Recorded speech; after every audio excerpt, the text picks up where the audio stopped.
Տվյալները սխալ են, սուտ են։ Ով է սուտ, ով ճիշտ։ Երեկ Նիկոլ Փաշինյանի Facebook-յան էջում ուղիղ հեռարձակումից հետո հերակա բանավեճ է իշխանության ներկայացուցիչների ու հետ տնօրենների խորհրդի նախագահ Նարեկ Կարապետյանի միջև։ Վարչապետի ու հետ ժամանակավոր կառավարիչ Ռոմանոս Պետրոսյանի ավելի քան 1 ժամ տևած աշխատանքային քննարկման մեջ հնչած գնահատականներին Կարապետյանն արձագանքել է ընդհանուր մոտ 20 րոպե տևողությամբ 3 տեսանյութերով։ Ցանկություն առաջացավ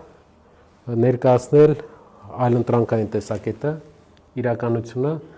որպեսզի դուք բոլորդ հասկանաք, թե ինչից էին խոսում, ինչն է ճիշտ, ինչը սխալ։ Պետրոսյանը Փաշինյանին զեկուցում էր, թե ինչ աշխատանքներ են կատարվել, ինչ չարաշահումներ են բացահայտվել իր նշանակումից հետո։ Սկզբում անդրադարձ եղավ աշխատավարձերին։ Միջին աշխատավարձը 320,000 դրամ է ամսական, հեծի շուրջ 6,800 աշխատակիցներից ուղիղ կեսը, 3,400 մոտ աշխատակիցներ վարձատրվում են 300,000 դրամից ցածր չափով, իսկ նրանցից ավելի քան 1,700-ը չեն հաղթահարում 200,000-ի շեմը։ Եվ ահա ամենախոցելի այսպես սոցիալական այդ շերտին մենք դրացիչ 20,000 դրամական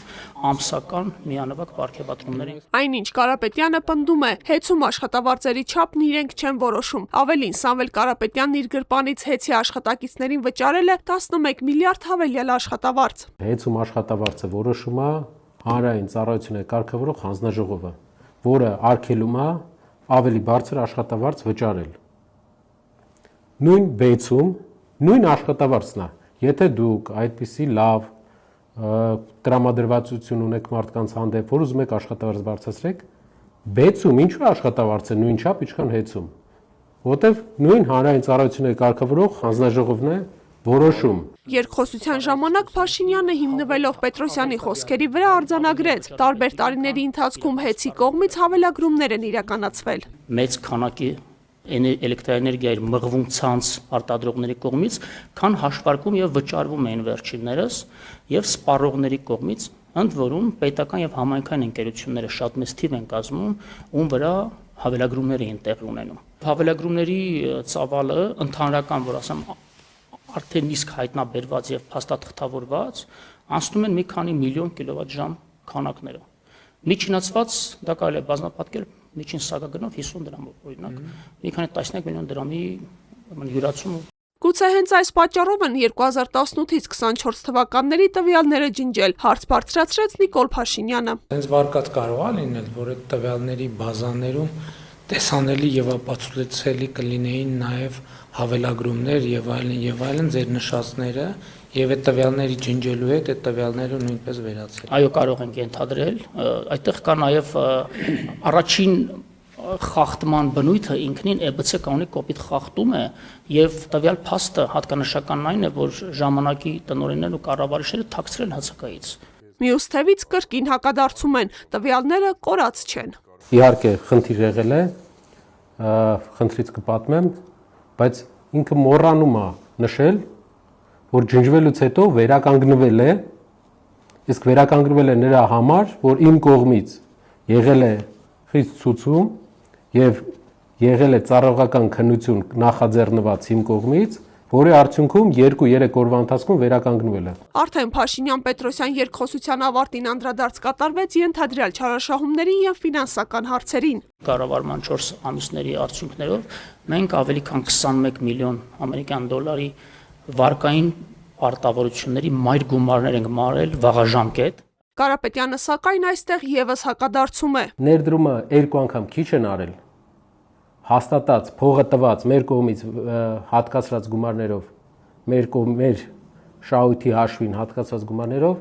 46 միլիարդից արել են 23 միլիարդի նշելով։ 2 անգամ քիչ են արել։ Երկրում 23 միլիարդ քիչ ներդրում արվել,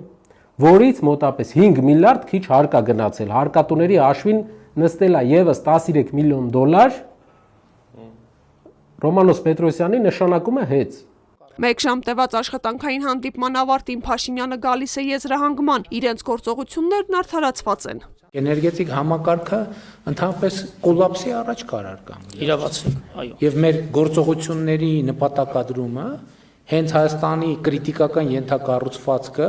այս սպառնալիքից դուրս բերելն է։ Այո, կանխելու նմանատիպ հնարավոր զարգացումը Որովհետև որ դա իրական հայտ- տեղի ունենար, իհարկե, ինչ էին ասելու մարդիկ, ասել են, բա այդ կառավարությունը ուր էր նայում, բա կարգավորող մարմինը ուր էր նայում, բա